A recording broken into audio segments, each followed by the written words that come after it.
future. Originally I was going to make this video a part of the body transformation, but I thought it was better as a separate video, kind of explaining my personal journey, and then also like having a disclaimer, kind of a preempt to the 2-week body transformation video that I will be posting very, very soon after this video. So I just wanted to go ahead and put that out there as a disclaimer, because some of it I didn't want you all to get confused. Some of what I say hints to the 2-week body transformation, so I just want to put that out there. Love you all. I wanted to put out there like a little bit of a fitness, like weight journey, body image journey kind of thing. It makes a difference to put some background in there, I think. So let's just get into that. Growing up, I was around a lot of people that were insecure, which I mean is totally normal for our society today. I think especially in high school, middle school, that kind of realm, I feel like it's definitely things just feel like you feel way more pressure. At least I did. One of the things that I felt pressure in was my size and my weight, or how I looked, my appearance, that kind of thing. I felt a lot of pressure to look what society wanted me to kind of look like, I guess. But not only that, what I thought I wanted me to look like. I would like to say it was highly likely swayed by what I do see on a daily basis on social medias and TV and that kind of thing. So in 2018, I was really struggling with like mental health and that kind of thing, and I was at my lowest weight. I'll put up pictures of what I looked like back then and what I look like in 2020.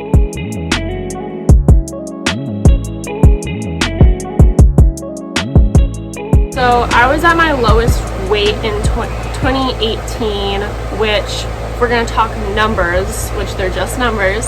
I weighed 130 pounds back then, and I'm 5'9".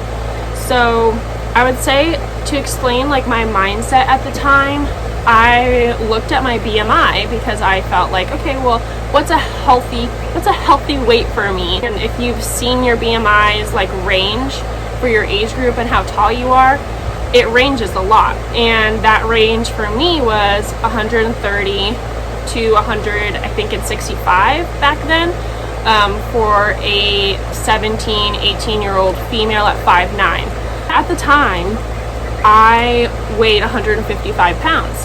So I was like, okay, well, I want to be at the lower end of my BMI, because then I'll still be healthy, but I will be thinner, which in my mind equaled prettier. And I don't even want to say prettier, but I want to say more feminine. Growing up, I am in my friend groups and like in my family and everything like that, I am a taller girl. I'm saying, like, I'm 5'9". There's definitely much taller women out there, and I mean, everyone has different struggles, but I always felt like very large because of how tall I am. It was really weird growing up as tall as boys in middle school, or taller than some guys even in high school. It was really weird for me also to be able to like fit into my boyfriend's clothes and actually fit them as if they were meant to fit me. That to me just kind of made me feel I didn't feel feminine at all, and I was never a person before in middle school to crave feeling feminine. I always tried to block that part of being a female out, and I think it was because I felt vulnerable in that way, and I didn't want people to see me as vulnerable or weak. And I think as a middle schooler, looking back and knowing that that was the reasons behind why I didn't want to wear dresses or do my hair. In middle school, I wore skinny jeans, high top Converse, and my dad's football t-shirts every single day.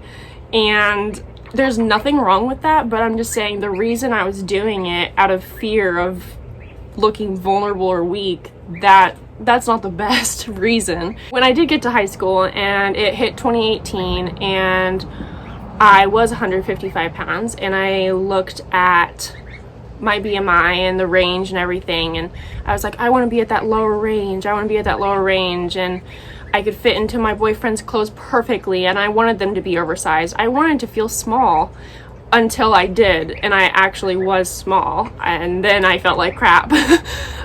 When I decided, okay, I want to drop weight, I wanted to drop weight fast, and I don't really know, looking back, why I wanted to drop weight fast, but I think it was because I was so fixated on the number and what I looked like at that time.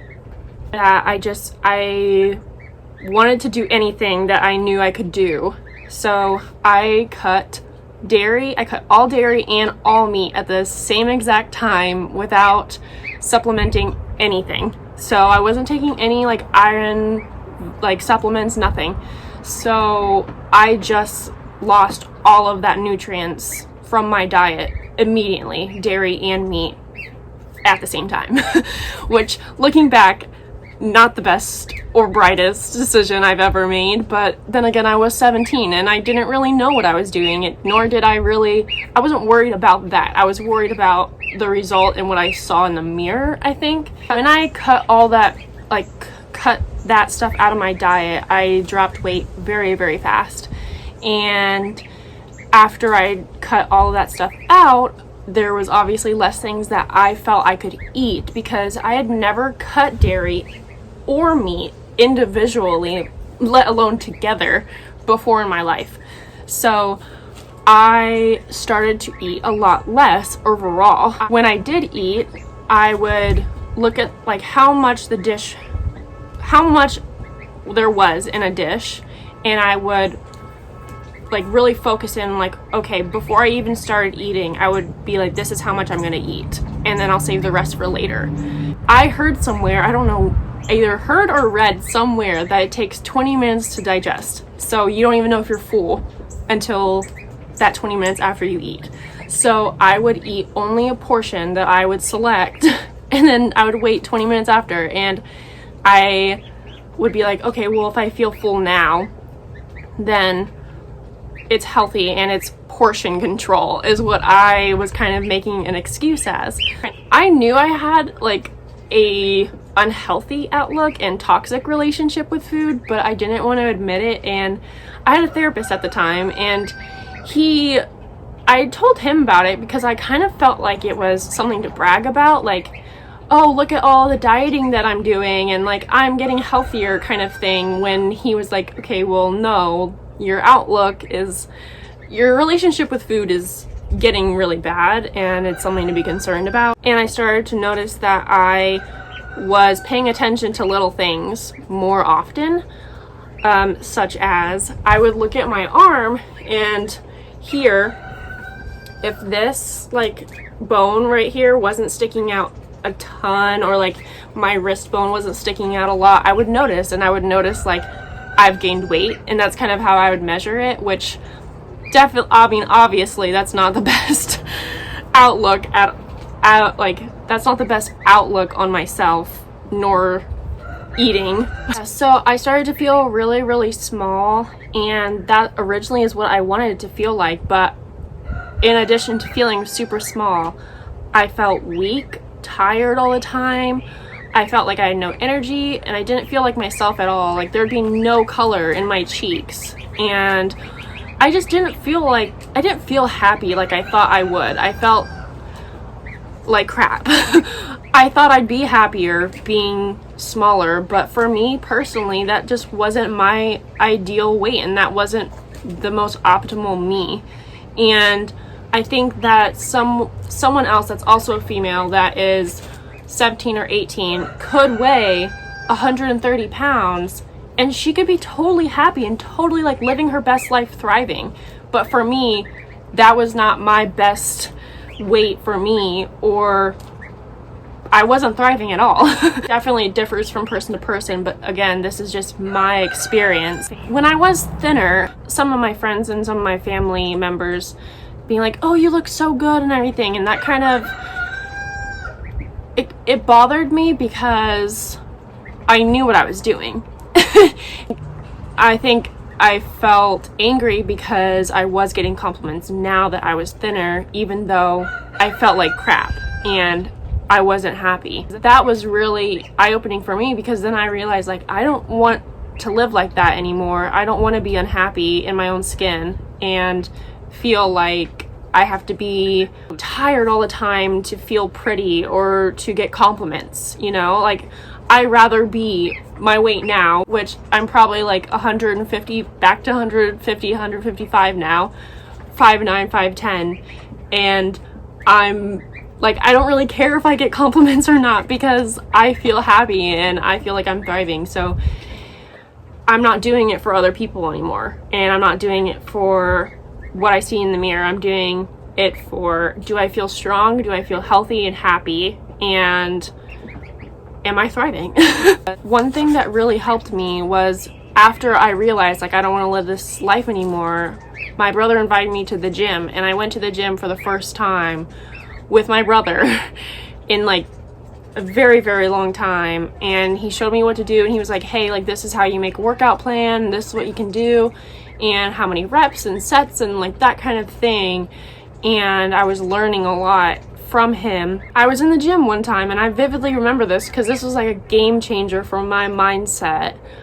I was stretching before my workout, and I looked over, and there was a girl, or a group of girls, in like sports bras and leggings and stuff, and they were like totally like flat stomach, like super fit, like people that you see on Pinterest and you're like, wow, like summer body or whatever, you know? So I was looking over and I was like, man, like, she looks so good, they all look so good, I wish I looked like that. And then I caught myself and I was kind of like, wait a minute, if I was in her shoes and I heard my thoughts, would that make her feel happy or sad that I was being down on myself and because of what she looked like? You know what I mean? If that makes any sense. I was like, no, like, that would make me so sad if I was like washboard abs and like super fit and everything like that in the gym, and I heard some other girl be like, wow, like, I'm so, like, I wish I looked like that, I'll never look like that kind of thing.